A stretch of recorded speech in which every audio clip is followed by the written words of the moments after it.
Hello, and welcome back to the slideshow. I'm Dakota Jackson. I'm a trombonist here in New Orleans, devoted to creating a appreciation of the trombone. And I got my co-host Ben back with me. I know you guys missed him while Jared was subbing in. What's up, Ben? Hi guys, I'm Ben WIltz. I'm a bass trombone enthusiast and fishing guide. I just got back from Alaska, and I'm glad to be back on the show after spending my season up there. Yeah. Life has been a little crazy. I just got a new puppy, so I haven't been sleeping, so I'm pretty sleep deprived. So I'm gonna try and kill it this episode. And I've been playing quite a bit of trombone just with gigs and stuff. Not as much practice as I would like right now because of the puppy, like I said, but doing a lot of community stuff, doing a lot of gigage stuff, a lot of Latin band stuff. But that's kind of what's been up with me. What's up with you, Ben? Not much, man. I'm getting accustomed to life back in the lower 48 again. It was nice to have a good season, good summer up in Alaska working. You talked about doing some community work. I just got involved with a nearby community orchestra, so I'm excited to be playing some trombone in an ensemble. That's something I haven't really been able to do recently. So nice to get back on the horn. But yeah, that's pretty much what I got going on. Yeah, man. I there's like a community orchestra here, but I just can't be just with gigs and everything. I can't be doubling up. I do the trombone choir. Like I did, kind of felt like I had to choose one, and like I don't know, it's pretty easy to go trombone choir personally, just with what I'm all about and everything. But yeah, community orchestras are sick. I'm all about doing some community work, especially if you're like a pro trombonist or a teacher or something. I think like you got to be the people who are out there making it happen. Because it's hard for people who don't play for a living or something to find somewhere to play. So you got to be on top of it. Um, Normally I would do some kind of goofy like beer plug or whatever, but I finally got around to making the Patreon. So the Patreon exists now. It's really cheap. Starts off at $3. And the biggest thing is it's just going to be super beneficial for us in terms of keeping this going. It's a lot of work, but more importantly than that, like it does cost money to keep all this going, just to keep it pumped out to everybody on the podcast server. And then like I'm sitting on Zoom right now, paying for that. So there's definitely like a little bit of cost that like a couple people joining up on the Patreon could help out with. And there's gonna be a lot of cool stuff on there. Me and Ben already made some videos on there. I've got some polls up on there. The whole spiel is on there if you want to go on there. But basically, I'm gonna do like a playlist for every episode. We're gonna do deep dives. You'll get to actually see our faces if that's like a big deal for you. Hold on, let's not scare them away just yet. Let's try to bring them back towards the Patreon. I think that like if you listen to this and you're like, man, I'd be all about some like crazy, even more deep dives or just like more random trombone stuff. It's definitely the place for you because we did a little deep dive the other day and it went everywhere. We started off talking about trombones that were built in the 1400s and ended up talking about Charlie Vernon's suit. So I don't know. It's hip. It's cool. Go check it out. It's on Patreon. You can just look up the slideshow, and it should pop up. Probably pop up. You just type in slideshow, but for sure it'll pop up if you type in the slideshow. Um, and we'd really appreciate it. It'd be super cool. So I don't know. I feel a little weird plugging it and asking for money and stuff, but like I said, it's not a lot. I also know that we've been a little sporadic with episodes for a number of reasons, but the Patreon will be different. It'll be going more consistently, like even if this isn't, which is another thing with the community we're building on Patreon is trying to figure out what we're going to do with this going forward. Kind of like at the moment trying to decide if we're going to do monthly, bi-monthly, or like a season format, stuff like that. So like if you join the Patreon, I'd love to hear from you and kind of get your thoughts on that. But Ben, what you got going on with trombone in the news? So I was looking for trombone in the news, and I know you and Jared did Trombone Champ, which has been all over the news. So it was kind of tough finding something in the news involving trombone. So I actually dug a little deeper from a story earlier this summer since I've been gone, since the last episode I was on. And I found an article that is just a video of apparently a music teacher playing a trombone to scare a bear away from a school. Um, there was a bear sitting on top of a dumpster. Person played a trombone, bear ran off. Pretty simple, but it was a trombone in the news article. And I'm sure if you Google those exact words, or just Google trombone bear, I'm sure you'll find this video too. Get a little laugh out of it. There's not much to it.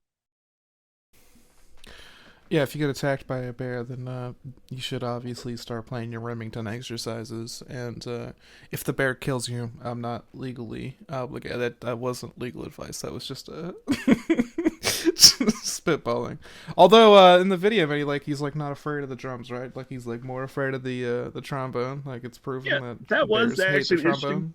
Yeah, that was interesting. They were playing a snare. The bear didn't seem too comfortable with the snare, but when the trombone started playing in the background, it really did take off. I guess the bear was sitting outside of it was outside of a music room. They just had the window open. We're trying to figure out what sounds it reacted to. It didn't like the trombone. That's for sure. All right, man. Well, let's get right into it. This week we're doing Glenn Miller, or this month, whatever. We're doing Glenn Miller, and I don't know, man. Like this is kind of a cool topic because Glenn Miller. I mean, we'll talk about this, but he's not just like a famous trombonist. He's like a famous musician. Like what uh, is his scope of what he did is kind of interesting because he was like a pop star of the day. You know, I mean, this guy was he won the first ever gold record. Actually, I don't even know if we were gonna talk about that in the pod. This is just kind of the crazy stuff that's associated with this guy. Like he's very like Americana pop music, like not just jazz or big band or whatever label of trombone. It's like he was like the mainstream music of the time. So it's kind of an interesting topic to approach. But I'm gonna start off with like his early life. He was born in Iowa, Clarinda, I think is how you say it, March 1st, 1904. But he was like he moved around a little bit. He moved to Missouri, then Nebraska, and kind of ended up in Colorado. Um, and he started off playing the mandolin, but switched to the trombone. And I don't really have a bunch of information on that, so I'm not sure when that date happened. But I do know that he played trombone in high school in Fort Morgan, Colorado. He played in the band. Uh, Also, there's like a ridiculous amount of information on this dude. It's crazy. Like, not many guys we're talking about where they played in high school and stuff, but because he was famous, there's a bunch of stuff out there. I mean, there's literal movies about him. Um, but the first group that he was kind of noted playing with was the Boyd Senator Orchestra from 1921 to 1923. And Boyd was like in his early 20s in Colorado when this happened. And basically, the most notable thing about Boyd now is that Glenn Miller was in his orchestra. Um, and I couldn't really find a ton about Boyd Senator, or Center. Sorry, I keep calling him Senator, but it's Center. Senters. I don't know why my brain wants to fill that in the Senator. Boyd Center. He's not really famous. Like, the most famous thing about him is that he employed Glenn Miller. But he was like, had a jazz band in his early 20s, and Glenn Miller joined up. But Center was billed as jazzologist supreme, and I guess he played a lot of instruments, saxophone, trumpet, and other horns. But he also played clarinet, and that was what kind of like launched him. But Center also had other famous people in his band, including Tommy and Jimmy Dorsey. If you don't know, Jimmy Dorsey is Tommy Dorsey's brother. If you don't know who Tommy Dorsey is, that's a little surprising since it's the trombone pod. But Tommy Dorsey is a super famous trombonist, and Jimmy Dorsey is his brother who played trumpet. I believe Jimmy is his younger brother. I'm 90% sure on that. But Center, like, I guess he like recorded some electric album, or he claimed he recorded the first electric album. So I'm not really sure what that means in terms of instrumentation or what. Um, but later albums never really released due to everyone getting drunk. I guess he was kind of like, I guess he was kind of a party animal. Mobile Blues, that was never released in the US because he and the other musicians and the engineer got too drunk while they made it. And then Center ended up dying in 1982. So, man, that's actually kind of crazy to think about. I know this is kind of a weird offshoot, but I always think about like we have like really precise images like of when people were born depending on or when they lived depending on like their impact on us. And thinking about a guy who employed Glenn Miller, I don't think about that guy existing in the 1980s, but like, it's not too crazy. I just love how apparently things don't change. They got too drunk to release the recording. In 1923 is when Glenn Miller quit Boyd's orchestra to go to college, and he went to the University of Colorado before he dropped out to return to music. I don't really know how long he was there. I don't think it was very long, but Uh, he is. so What's up? Colorado's website that he apparently had 3 semesters of the same music course that he received an incomplete grade for, and then dropped out. That's good to So know. He's like he's like Mark Zuckerberg for trombonists. Like if you want to be famous, don't graduate from Harvard. Just drop out of Harvard. Um, but he moved to LA, and he worked with Ben Pollux for a bit, and then he moved to New York City where he was a freelance trombonist. And while he was in New York City, he became the musical director for Tommy Dorsey's band, with Tommy's brother Jimmy Dorsey. That was in 1934. He then formed an American orchestra for British bandleader Ray Noble, first recorded under his own name in 1935. At 31 years old, Miller struggled for a little while before establishing himself. Um, but like his rise to fame started when he formed his own orchestra and then reconfigured it several times until he kind of got what he was looking for. But he had a gig at Glen Island Casino in New Rochelle, New York, in 1939, and that's what catapulted him to fame. His performances were broadcast on the radio, and that gave him a lot of public exposure, which I think is pretty crazy. I don't really think anyone now is playing at a casino and getting like public exposure from that at all.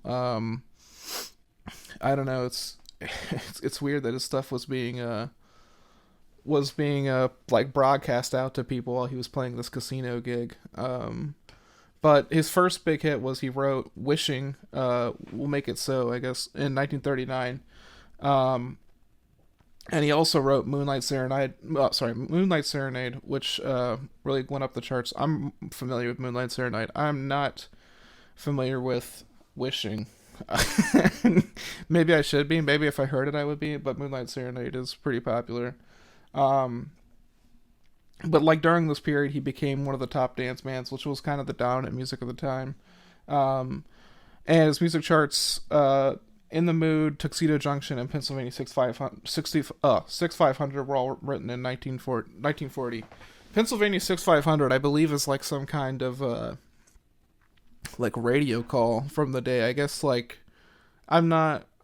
Maybe I'm like dating myself here, but like I don't really know how this worked. But I guess you like called into an operator, and then like to give them who you wanted to call, you would like put in like the area and all that. And I guess Pennsylvania 6500 is what that is, or 5000. I'm sorry.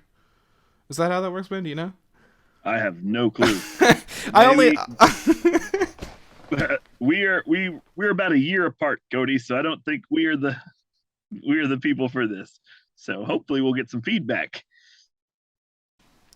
Yeah, I mean, I had a cell phone when I was a teenager, so it was way before me. The only reason I even know about that at all is because I played a lot of Glenn Miller music when I was in my undergrad in big band. But yeah, I believe it's like some. I could probably look it up. There's also like, maybe it's a train thing. Okay, here we go. Pennsylvania 65000 is the phone number of the Pennsylvania Hotel in New York City. Before area codes, the first two numbers were called the exchange code and were expressed by a word whose first two letters were used as the numbers.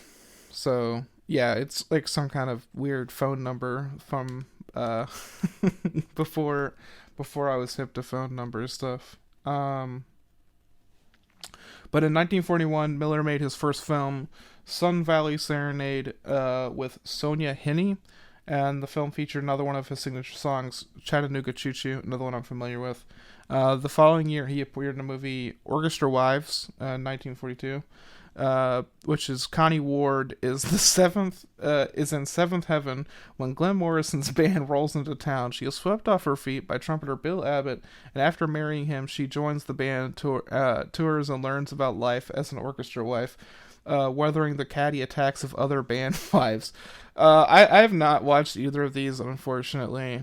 And I kind of think about this because like this is right around when he entered the military, which I'm gonna let Ben talk about. But like I kind of wonder, like, I mean, he was like kind of like Justin Timberlake's like gone from gone from singing to like movies, or I guess maybe Mark Wahlberg. I don't know, like I don't know if it would have gotten that big, but I do think he was breaking into an acting career that kind of got cut short, and I wonder where that would have gone. Maybe he was just kind of like a band in the background, but I would be interested. I'm very interested in this movie, Orchestra Wives. This honestly sounds hilarious. I mean, Well, for what it's worth, hot take on Elvis here, but if you watch towards the end of Elvis's acting career, probably about movie 28, 29, 30, he actually got pretty decent at acting because he was so experienced in it. So I imagine if Glenn Miller would have had the time to do that, he probably would have got quite a few movies in. yeah, for sure, for sure. Um, but yeah, 1942 is when he entered in the military, and I'm gonna let Ben take over with the military section. Yeah, so Glenn Miller, he was 38 years old in 1942, and he really wanted to help join the war effort. The first person he approached or the first branch he approached was the Navy. He asked to get a commission from them, which is just entering in with some type of officer rank. And the Navy said they really couldn't use him or his talents. When he asked the Army, they were pretty enthusiastic about taking him in, and they gave him a formal commission as captain. And he entered that in November. He entered in October 7th, 1942, and by November he was transferred from just the Army to the Army Air Forces, which would later become just the U.S. Air Force. He was head of the Army Air Force Training Command and the training station for director of bands. But then, as he moved on, he became the director of bands, and he was able to recruit any civilian that wanted to play for him. So they hired them. He would just need to sign his letter of intent to hire them, and they were able to join his band. So he was able to assemble the band that he wanted, including a lot of people who played with him from before this time in the military.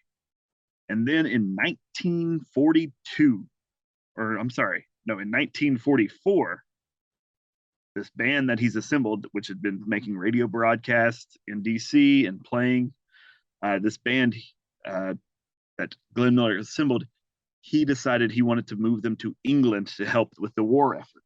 This mostly came after D-Day. He was inspired by the Allies' efforts in D-Day, and he actually specifically asked to be moved to England so he could help out with the effort more. While they were in England, this is where the band really made a name for itself. They performed 300 live performances, which they say apparently he reached out to 1.2 million people during that time, which is absolutely absurd. And they also had 500 radio broadcasts. This is within about a 6 months time, because this started in June 1944, and December 15th, 1944 is when Glenn Miller did actually disappear, and we can talk about that in a bit. But I just find it impressive the amount of people he reached.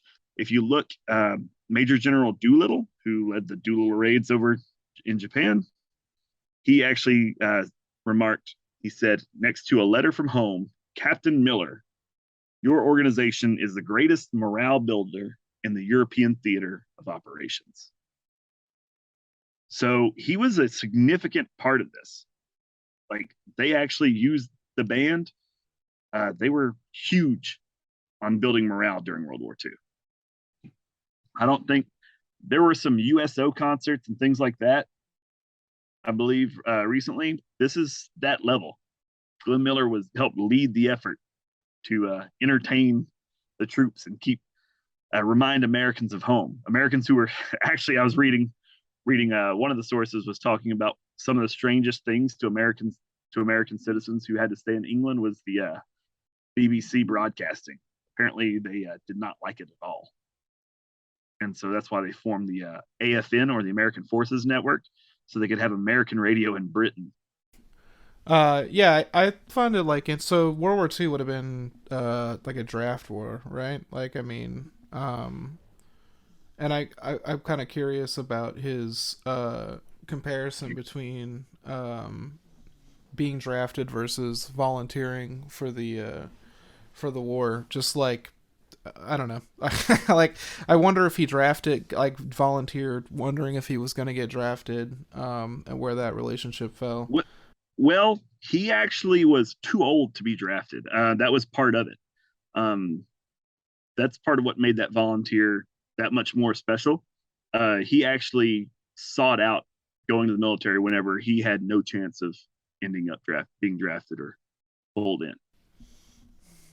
Yeah, Uh, that is crazy. I It's crazy to think about how people used to join the military back then, like famous people. You know, like people were still into his music and stuff when he was in the military and stuff. But like I know this is kind of not a musical reference, but Ted Williams, for example, quit playing baseball for a little while to go join the military. So yeah, that doesn't really happen too often now. It's hard to imagine like like Harry Connick Jr. being like, "Hey guys, I'm gonna join the military effort for a couple of years and coming back." But that was not that crazy uncommon back then.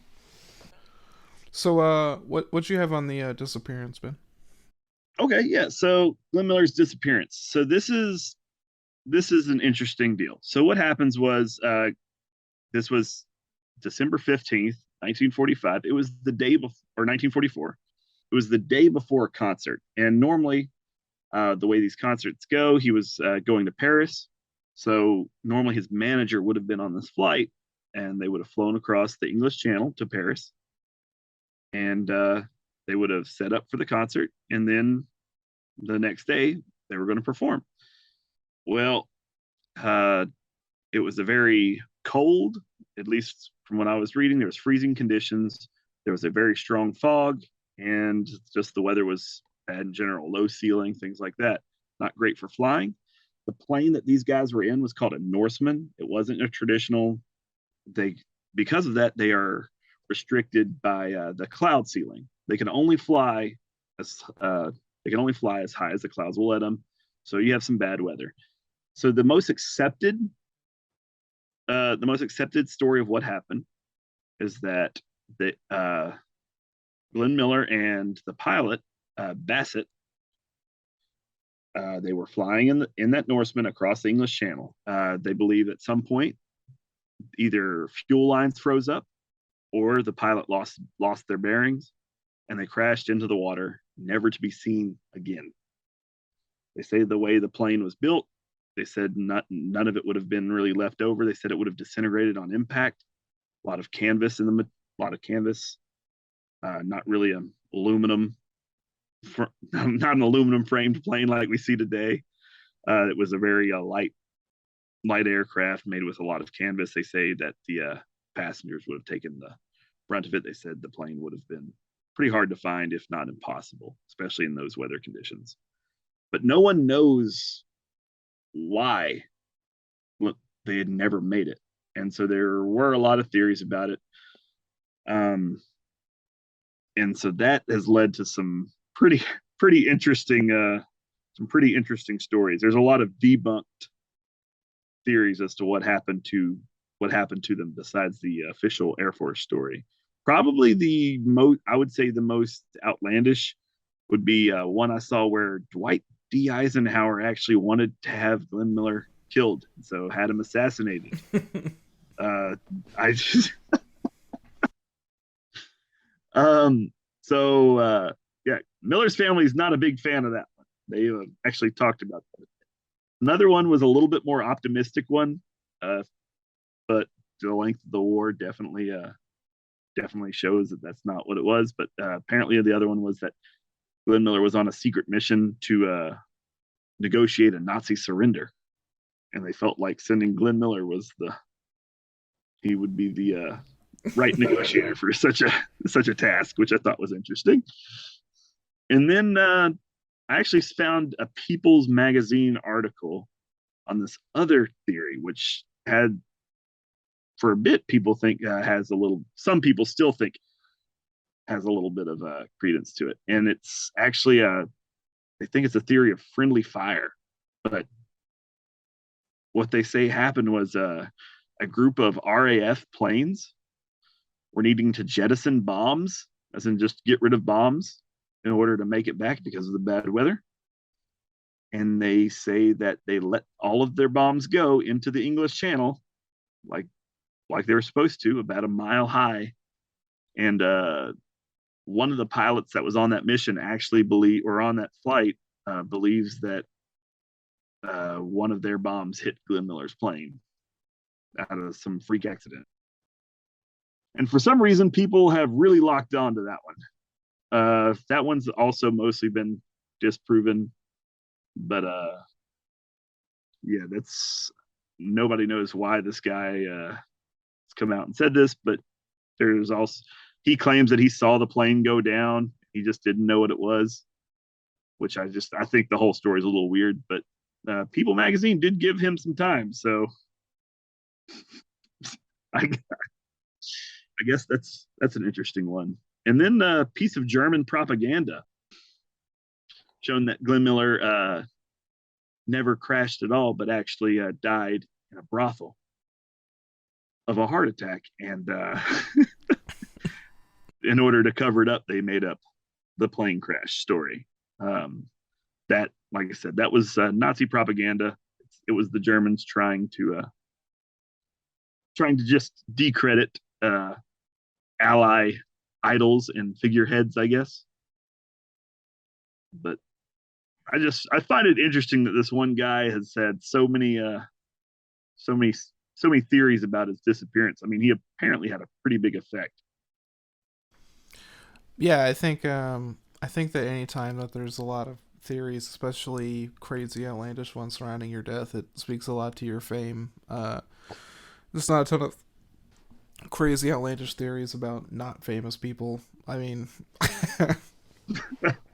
so yeah, I think that that's definitely nuts. The German brothel one's pretty funny. I mean, I was reading, and after his disappearance, the Army Air Forces band, their dance band, they did go on to play for 6 more months after, and they finally disbanded in 1945, which I didn't know that.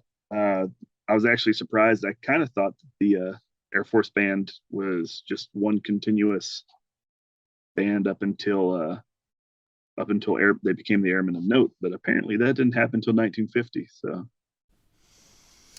yeah, it is so interesting. I wonder. You know, you were talking about how Glenn Miller was able to pick his own musicians. I wonder if those musicians were picked by him and then immediately in his band, or if they had to go through some kind of basic training situation. they Um, so no, they did not have to go through actual basic training. They did that was discussed actually. That was the big move when he got to build his own band. That was a big thing actually in basic training. yeah, that's crazy because I know if you get in like the Airman I know now or whatever Army Blues or the Commodores, is that the Navy has? If you get in one of Yes. these, if you get in one of these military bands, you do have to go through basic training, and then you pop out on the other end like a musician officer kind of situation. But um, yeah, that's I mean, that kind of speaks to I think that speaks to his fame, and I think it kind of speaks to the time and a number of things. But yeah, that is crazy, man. I mean, the Dwight D. Eisenhower theory and stuff. I mean, I actually bet that some of those, especially like the brothel thing and the Eisenhower and the weird friendly fire stuff, I bet all of that is somewhat insulting to the Miller family legacy because on top of being super popular, I think he's also kind of immortalized as like an American icon. Like he's a large piece of Americana, just in terms of not only was he a popular musician, but he was a popular musician in the military for America. So he's like ingrained in American culture. Yeah, those theories. The friendly fire one, it just seems a little bit attention seeking coming from that guy years later. Like he just made, like he connected the dots and was like, oh, that random plane we hit is Glenn Miller. Um, and I saw some things where these guys talked about like, well, if he was a mile high and how the low of the ceiling was, like, there's no way that he would have ever seen the plane to begin with, and especially from how far the bombs would have had to drop. Like, so it was it being that outlandish. It just kind of makes it seem like the guy was just wanting to make Glenn Miller's death about him, and so I don't know. That's I don't think there's as much mystery as there. I think it was a situation of bad weather. Even supposedly Glenn Miller commented that day, which is pretty terrible. He said, "Where's the parachutes?" Man, No, yeah, that's yeah. My but my my dad is actually a crew chief on a C-130 in the Air Force, so he knows a lot about aviation and stuff. I don't. None of that has been passed to me. But I bet he would be interested in that. He's told me a lot of stories about planes like going down and stuff. It's kind of weird. I always end up talking to him about that like after I fly. Man, there's a lot of crazy trombone deaths. I think this ranks towards the top. Not the top at all, but definitely towards the top. Even if it is just death at sea in an airplane. I mean, especially in the middle of military service, that's nuts. But yeah, yeah, he had a man. short. He had an incredibly short military career to be as famous for doing so much for the military as he did. Um, like I said, the concerts that he is most famous for putting on, those 300 live performances that happened within just that short amount of time. I mean, yeah, he reached out 1.2 million people during that. Like, he got a lot done in a very short amount of time that I don't think I was aware of before this. I think I just assumed it was more spread out across the whole war, not just right near the end. Yeah, I kind of have a similar thought. Just that I kind of always assumed the Glenn Miller Band was a military band in general. And then kind of like when we were doing these research, just like the casino stuff that when he got famous at Glen Island, I didn't realize like Moonlight Serenade, In the Mood, Pennsylvania 65000. Those are some of his most famous songs. I kind of all thought that those were like military songs, which I'm sure he'd continue playing them when he was in the military. But yeah, it's certainly uh, he definitely was getting big before he got in the military, which adds to I think the mystique and the lore.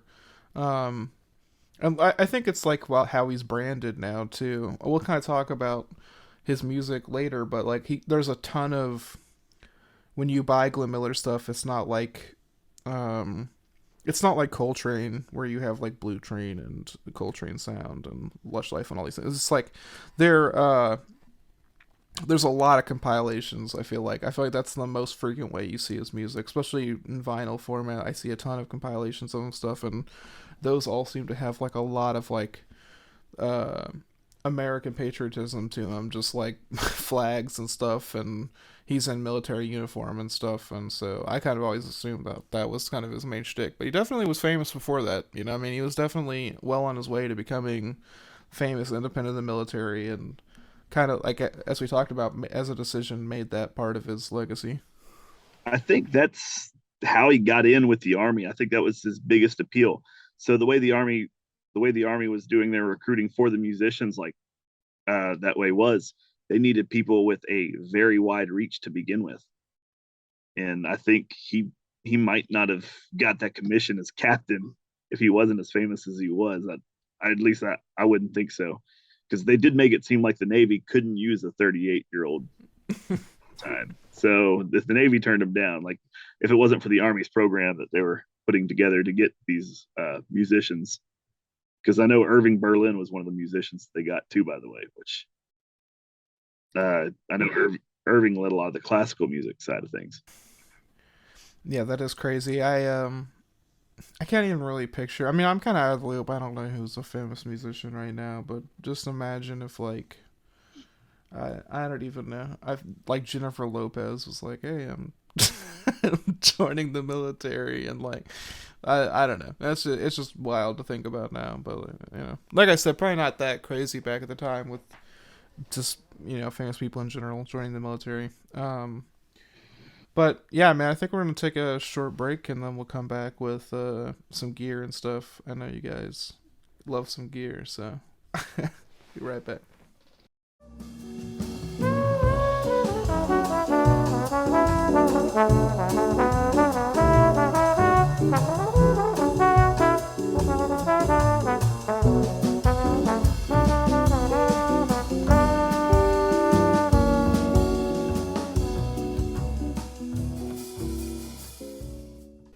All right, welcome back to the slideshow. All right, like I said, I was gonna break into some gear here. I know you guys love that gear, and with Glenn Miller, it's really apparent all of his stuff because he was so famous. There's really good record of what he was using. So he played a New York Bach 6 Model 7. I guess the 7 is like in Roman numerals. I'm not like a big Bach guy. Nothing. I don't have anything against Bachs. I kind of enjoy them, but I don't own it or anything. But it has his name stamped on it. And we actually have at least one of them. But the serial number is covered by a metal patch, which was probably used for a repair hole that formed over time. Which I don't know that really impacts anybody. I just know like some people, maybe not so much in the trombone world, but in the saxophone world, I know that some people get crazy and they're trying to like see how close they can get to like John Coltrane's horn and stuff with the Selmers and stuff. So that might be kind of hard, but you can't figure out exactly what horn he played.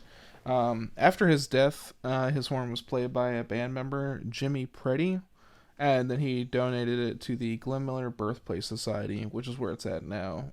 There's a museum there in Clarinda where he was born. I found some conflicting reports that it might be in Dayton and not Clarinda, like it was moved around. But like I know some people have played it, like who are in the current Glenn Miller Orchestra and stuff, so that's kind of up for debate.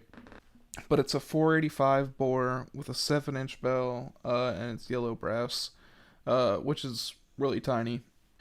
The 7 was just in reference to the variety of options. Apparently in the 40s, if you wanted to play in his band, you had to play one of these horns because he wanted everyone to blend, which, apparently there was a lot of this going around. We'll get into this in a minute. I actually hate that. I think that some people lean into some kind of stuff like that, but I don't know, man. If I was getting in someone's band and they were like, "Hey, make sure you're playing a Box 6 Model 7," like I don't know. That's whack. Like I not a Hey, fan of that. didn't So you have to do that in college at one point? yeah, I guess the when I was in undergrad, we were sponsored by Jupiter. Although I wasn't really forced to play a Jupiter. I don't know. That was kind of a weird situation. It was definitely on the table like that. I was not forced to do it, but I guess close. Um, but yeah, this horn's really small. You can tell in most pictures if you see it because it's got like a small counterweight and it's got a lighter counterweight and a really small bell. Um, and I think when they made the Glenn Miller story in 1954, the actor who's playing Glenn is actually playing a Box 6 as well, which is nice. This is like a personal pet peeve, but I really hate whenever I see see movies about musicians and they're playing shit that's like not at all the instrument. I remember particularly one that comes to mind is like Don Cheadle did a movie about Miles Davis, which they were allowed to take a lot of liberties with because I don't want to spoil the movie for everybody, but like the movie's not real because it's like supposed to be like Miles Davis telling a story with his playing. I don't know, it's weird. But anyways, at one point in that movie, like John Coltrane is upstairs and he's playing like a brushed P Marriott, and I'm like, what the hell? Like, I mean, we know, like I just said, he played a Mark VI Selmer. Like everyone knows what John Coltrane played, so that irritates me. I don't know if it's just because it was in the 50s or if it was Glenn's popularity, but I do think it's cool that they got his horn. And even more than that, now like you'll see movies with people playing trombones and stuff, and they're like the bells upside down and stuff. Like they don't even know how to play it. So yeah, it could have been much worse. Like not to go off on a little rant about trombones and instruments in movies, but if you watch the movie Mo Better Blues, that's a Spike Lee movie. It's got Denzel Washington, I think, took trumpet lessons for that movie. So if you watch him play, like his fingers are right, and his lips look like he's playing because he is playing. Now he doesn't play like Terrence Blanchard, who's actually playing the trumpet, but like he does look like he's playing. But like Branford Marsalis plays the saxophone part for the soundtrack of that movie, and Wesley Snipes just put zero effort into learning anything about the sax. And I never really watched his fingers. Not that I play sax well enough to know what would be going on, but his embouchure looks all kinds of jacked. So yeah, I don't know. Whenever you watch a movie, I mean, watch Whiplash for example, like weird stuff going on. I hate that. So accuracy of instruments a big deal for me. Um, but I found a little brochure from the 1940s that's got Glenn Miller playing a Bach, talking about how all of his band members use a Bach, and it says he was on a Bach mouthpiece, but I don't think that's primarily true. And I have this weird little tidbit here because Trombone Chat said that he was on an Al Almont mouthpiece, which Tommy Dorsey used to make everyone in his band use an Al Almont mouthpiece. I guess you can just call them Almont mouthpieces. And I found this out from like a former member who didn't like using them. And I've definitely seen. I was just talking a bit about this before this pod started. Like, there's pictures of him using this mouthpiece, and it definitely looks like an Almont. And you can look up pictures of it, and there's a little bit of information about it. But yeah, there's definitely one out there that's got his name on it. But yeah, Almonts are like in the rarer of mouthpieces. I'm not personally one to go hunt down old mouthpieces that are hard to find. I kind of think that like modern machinery and stuff like mouthpieces are probably trending upwards.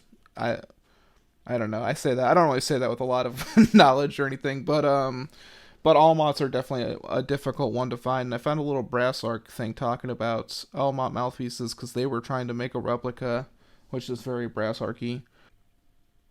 But I got a little write-up on Almont. It says, he was always a mystery to me. For those that don't know, Mr. Almont was a trombonist and mouthpiece maker, and is famous for making mouthpieces for the Tommy Dorsey trombone section.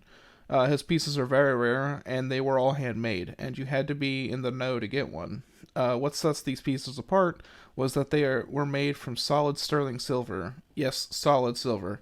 Now, I've seen a lot of instruments and gear over the years, but I have yet to see an Almont in person. It is something I'd love to experience. If anyone out there has one willing to sell me, let's chat. But I've been bugging John and Brett Reeves to make me a sterling trombone mouthpiece for years, to no avail. Material cost along is really expensive, and finding bar stock in the correct size is nearly impossible. So I guess they are a pain to find because of the material as well.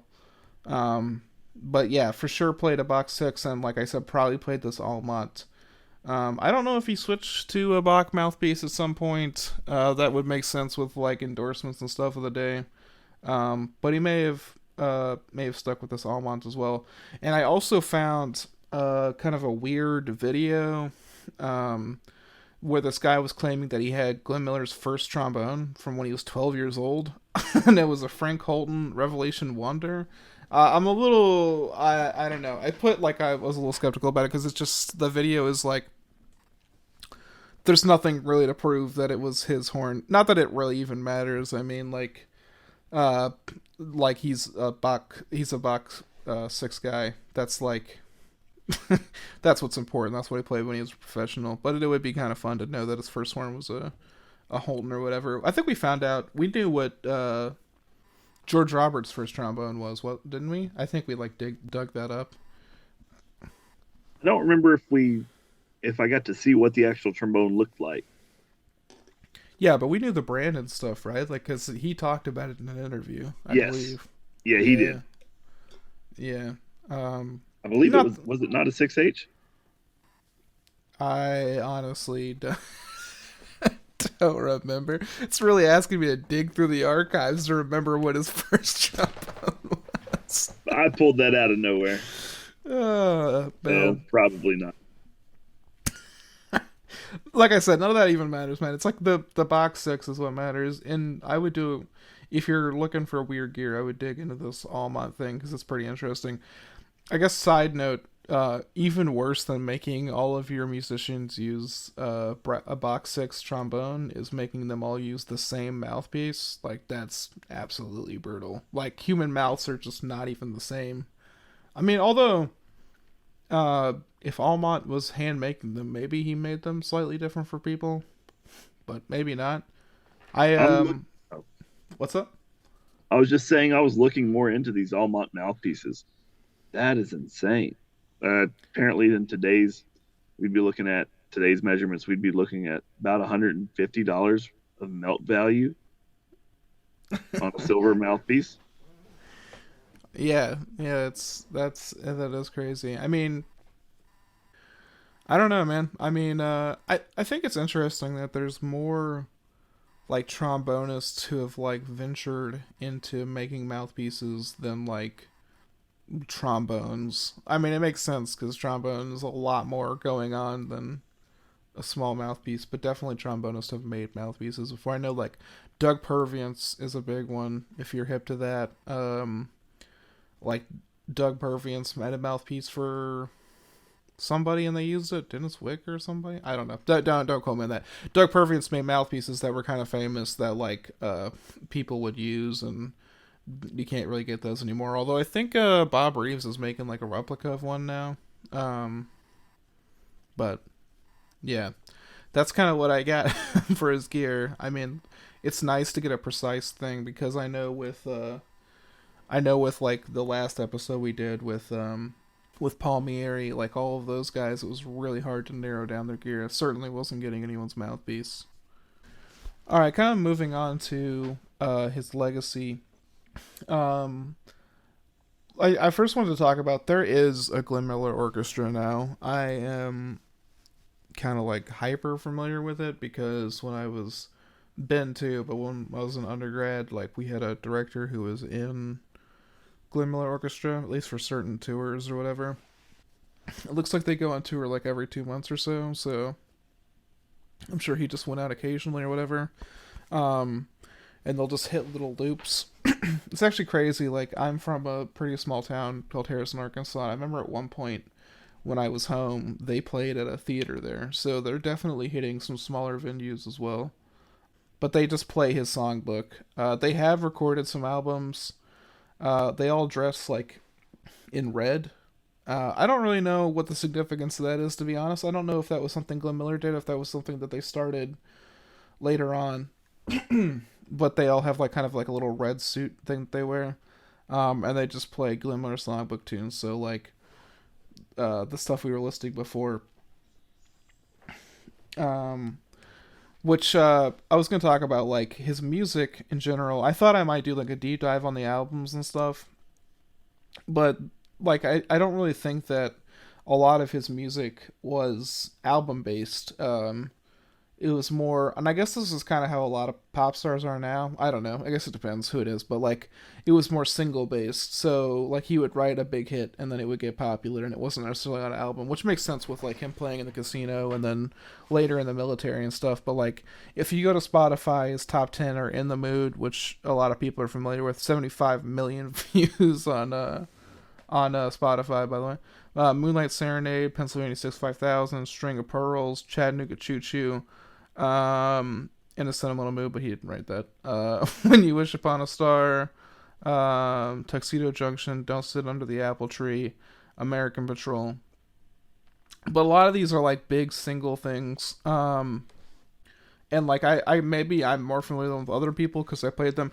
I actually feel like it's kind of interesting that when I was a freshman in college, I went to China, and because, like I said, we had that director who was in Glen Miller Orchestra, we played a lot of those tunes, and I played like In the Mood and Pennsylvania 65000 in China, and I've always kind of thought like that was like the most American thing we could have played, like because of like his legacy with the military and everything, and like kind of that's literally what he did was like take an American band overseas and like rally troops and stuff. It's like I feel like playing that music abroad is like some kind of weird American anthem in some way, you know?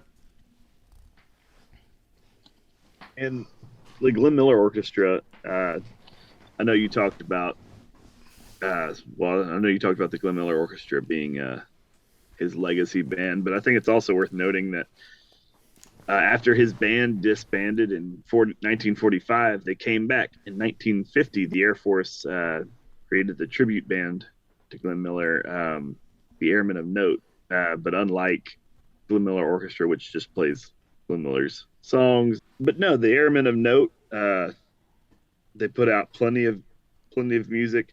They put on concerts, clinics.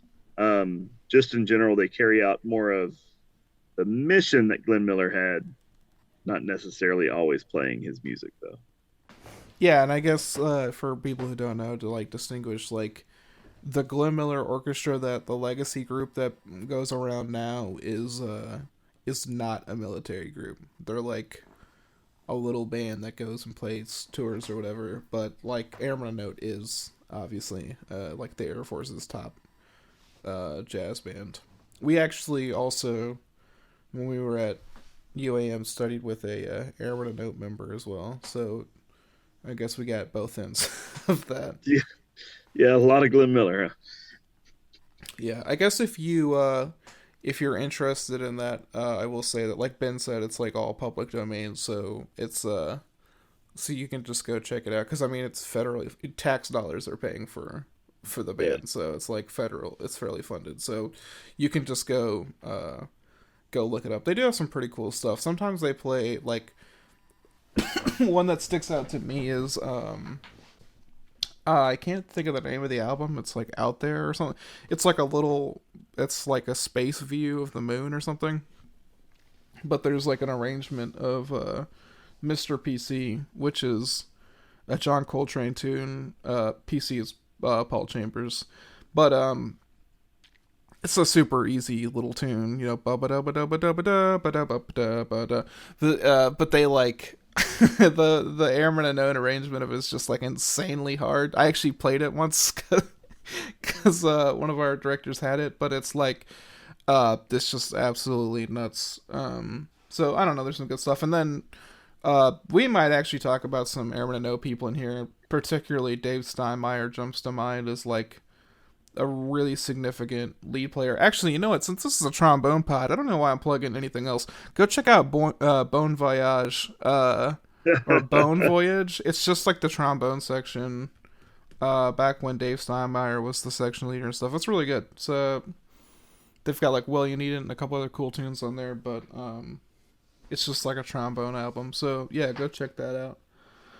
Dave Steinmeier. Yeah, he's like a crazy achieved lead player.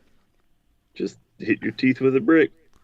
Yeah, yeah, that's some Dave Steinmeier lore.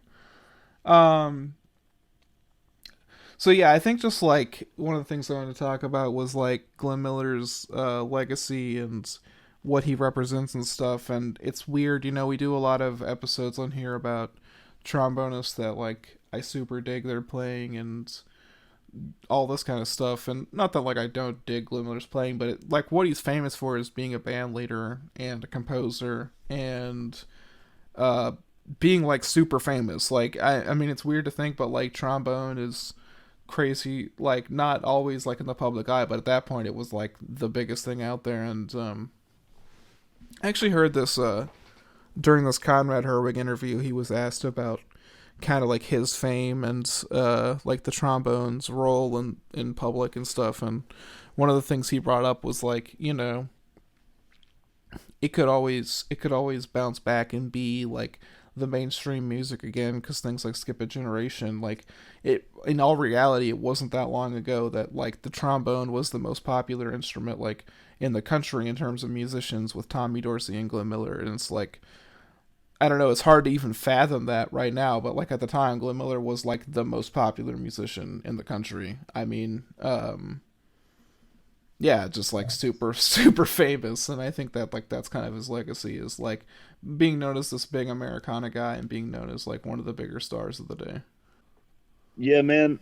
When we did trombone and pop culture, I don't remember if we really spent time on Glenn Miller, but I think he was the ultimate pop star on the trombone, anyways. I don't think we've really seen anything like him since.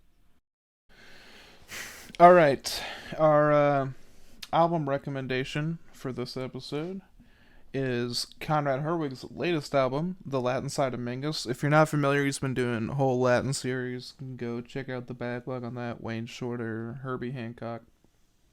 But the newest one, Latin Side of Mingus, has special guests Ruben Blades, really famous percussionist, and Randy Brecker. But it also has Alex Sipian on it. Sipian, I think that's how you say, he's Russian. He's a trumpet player. Craig Handy, Bill O'Connell, sorry, Lucas Curtis, Robbie Amin, and Camilo Molina. And obviously Conrad is playing trombone, and it is super slamming. I'm not even gonna lie, me and me and Ben were just talking about what album we were gonna do this week, and my love of Conrad is what pushed this to be the album. It's super killing. I'm shocked by this by this episode's album rec. I'll tell you that. It's a banger, dude. It's good. You should go listen to it. Go download it. Go give my man Conrad some love. You'll be blown away. It's like everything else he plays, it sounds fucking insane. So oh man. Well, I think that's gonna do it for us. I'm glad that this one's not gonna be super long. Like I said, I want to plug it again, especially if you made it all the way through the episode. Go check out the Patreon. I think there's gonna be some cool stuff in there, and I don't know. I think it'd be super cool to kind of build a community, get like a Discord going, just get talking. Like I'd like to engage with you guys, and also, like I said, like the small amount of money, buy me a coffee. It'll super help out with everything. This is a lot of work in post, like, getting it all set up and everything, cutting out all Ben stuttering, takes hours. Yeah. So yeah, you got anything you want to throw in there, Ben? Yeah, man. I was just gonna say, we would really appreciate the Patreon deal because, like Cody was saying, you know, we come here, we record it, and then usually about a week or two later, it's released. There's a bunch of magic that happens in between. I don't know that side of it, but Cody claims it's pretty tough. Yeah, it definitely is a lot of work getting it pumped out. So, as always, guys, thank you for listening, and happy shedding. Catch you on the next one.